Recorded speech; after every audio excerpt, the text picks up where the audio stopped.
In 1960, Jerry Lewis embarked on a daring cinematic experiment that would challenge both audiences and critics alike, playing dual roles as both himself and a fictional character in The Bellboy. As Stanley, the silent, bumbling hotel bellhop, Lewis delivered a masterclass in a physical comedy, stumbling through a series of slapstick misadventures with wide-eyed innocence.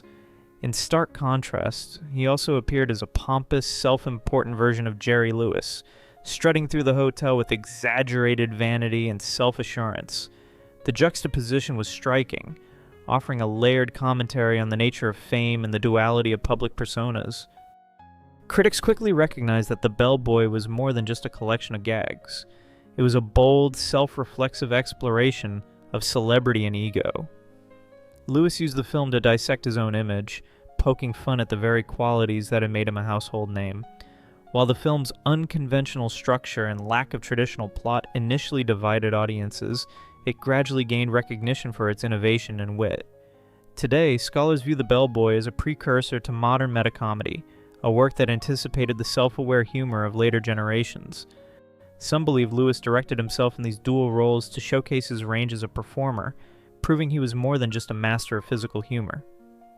The Bellboy marked a turning point in his career, demonstrating that he could be both the clown and the critic, the subject and the satirist. His willingness to parody his own image helped redefine what it meant to be a comedic performer, leaving a lasting impact on the art of comedy itself. In 1960, Tony Curtis and Janet Leigh made a brief but notable appearance as themselves in the musical comedy Pepe. While the film featured a parade of celebrity cameos, their moments stood out as a rare glimpse of Hollywood's golden couple stepping outside their polished public image. Directed by George Sidney, Pepe became a showcase for stars playing themselves in playful or exaggerated ways. Curtis and Leigh's participation came at a pivotal moment. Curtis had recently proven his dramatic chops and sweet smell of success, while Leigh had stunned audiences in Hitchcock's Psycho. Their willingness to appear in a light-hearted musical suggested a self-awareness about their fame. What makes their cameo especially intriguing is its timing. Married since 1951, the couple had become tabloid fixtures, their romance seen as the epitome of Hollywood glamour. Their easy chemistry on screen hinted at a shared understanding of their celebrity status, perhaps even a subtle commentary on it. Some observers believe their appearance reflected a growing detachment from the machinery of stardom, a quality that would prove prescient given their divorce just 2 years later. Pepe captured one of their final on-screen moments together, offering a fleeting but revealing look at two stars willing to wink at their own mythologies. The poker table sat silent in 1950, three forgotten legends dealing cards alongside a fourth player. Director Erich von Stroheim, who wasn't there as a cameo but as Max, a major character in the film. Buster Keaton, the stone-faced genius who once commanded millions at the box office, found himself in a wordless scene that audiences widely interpreted as him portraying himself, a relic of cinema's golden past. Director Billy Wilder's brilliance in Sunset Boulevard wasn't just casting Keaton alongside fellow silent-era survivors Anna Q. Nilsson and H.B. Warner. Their mere presence spoke volumes. Keaton's weathered face, once the canvas for physical comedy that defined an era, now served as a living monument to Hollywood's harsh treatment of aging stars. The irony ran deep. Here was the man who'd risked life and limb for laughs, who'd built his own studio empire in the 1920s, now reduced to a silent appearance that mirrored his real-life career decline. Though Keaton had seen some resurgence by 1950 through television and supporting roles, his star had long faded. Wilder knew the meta-commentary he was crafting. These weren't just actors playing forgotten stars, they were forgotten stars whose presence alone told the story. Critics interpreted Keaton's stoic demeanor, that famous stone face, as now carrying the weight of genuine sorrow. The cameo helped spark renewed interest in Keaton's silent masterpieces, though his rediscovery unfolded gradually through reissues and television. Some believe Keaton saw the role as a quiet acknowledgement of being sidelined by the very industry he helped build. Edward G. Robinson made a bold move in 1938 when he chose to parody the very image that had made him a Hollywood icon. In A Slight Case of Murder, Robinson played Remy Marco, a former bootlegger trying and failing to go straight after Prohibition. The irony was unmistakable. Here was the man who had practically invented the cinematic gangster, now portraying a hapless ex-criminal who couldn't scare a kitten. Robinson didn't just play against type. He exaggerated every familiar snarl and scowl, turning his tough guy trademarks into comedic weapons. The brilliance of the film lay in his fearless self-mockery, pushing his own persona to the edge of caricature. Audiences loved it. After years of watching Robinson dominate the screen with a menace, they now got to laugh at the very image that had once intimidated them. Some suggest Robinson's decision stemmed from frustration with being typecast, a calculated effort to showcase his range of studio heads who had long pigeonholed him. This wasn't just a comedy, it was a career pivot. Robinson used the film to challenge expectations, proving he could do more than menace and monologue. By embracing parody, he opened the door to more diverse roles in the years that followed. Sometimes, the smartest way to escape a box is to blow it up with laughter.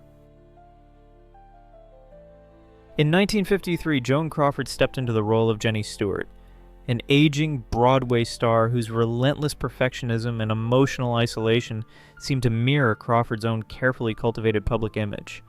The performance she delivered was raw, unfiltered, and deeply personal, stripping away the layers of glamour that had defined her screen persona since the 1920s. As Jenny, Crawford was both talented and abrasive, brilliant yet profoundly lonely, a woman whose drive for excellence came at the cost of genuine connection. Critics were sharply divided over Crawford's bold transformation. Variety praised her willingness to take risks, applauding the vulnerability and intensity she brought to the role. In contrast, the New York Times dismissed her portrayal as brassy and overwrought, suggesting that the performance teetered on the edge of self-parody. For some, Crawford's work in Torch Song was an act of courage, a fearless confrontation with the rumors and tabloid stories that had long swirled around her. For others, it smacked of desperation, a last-ditch effort to remain relevant in a changing Hollywood. The film's self-referential tone drew comparisons to earlier works like Sunset Boulevard, but Crawford's approach was uniquely confrontational. She seemed to relish delivering lines that echoed the very gossip and scandal that had dogged her for decades, blurring the line between character and actress. Some believe that playing Jenny Stewart served as a form of catharsis for Crawford, allowing her to confront her own reputation head-on. While the role did not fundamentally transform her image, it marked a rare and striking moment of self-examination. Torch Song remains Crawford's boldest attempt to wrestle with the myths and realities surrounding her legacy. In 1953, Fred Astaire stepped into the role of Tony Hunter, a once glittering musical star struggling to remain relevant in a rapidly changing world. The parallels between Astaire and his character were impossible to ignore. By this point, Astaire was in his mid-50s, watching as the younger, flashier performers began to dominate the screen, and as the grand Hollywood musical, once his domain, lost its box office allure. The film's narrative seemed almost tailor-made to his own anxieties, forcing him to grapple with the question, could grace, charm, and old-school elegance survive in an era increasingly defined by realism and grit?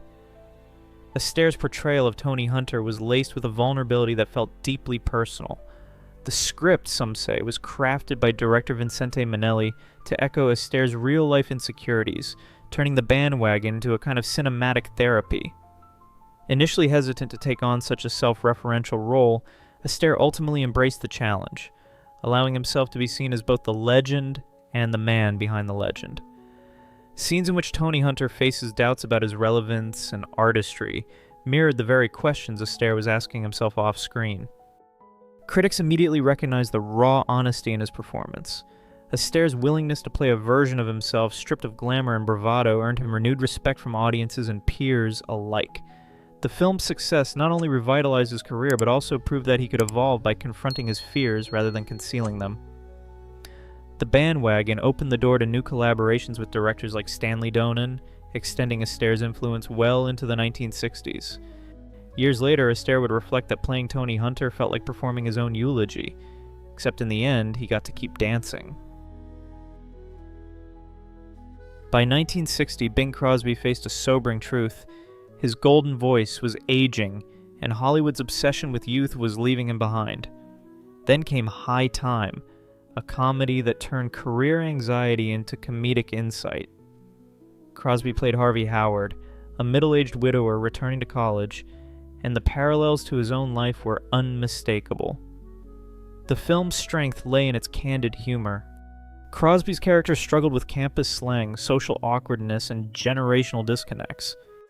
Critics noted how naturally Crosby infused Harvey with his own fears, of irrelevance, of being out of touch, of fading into the past.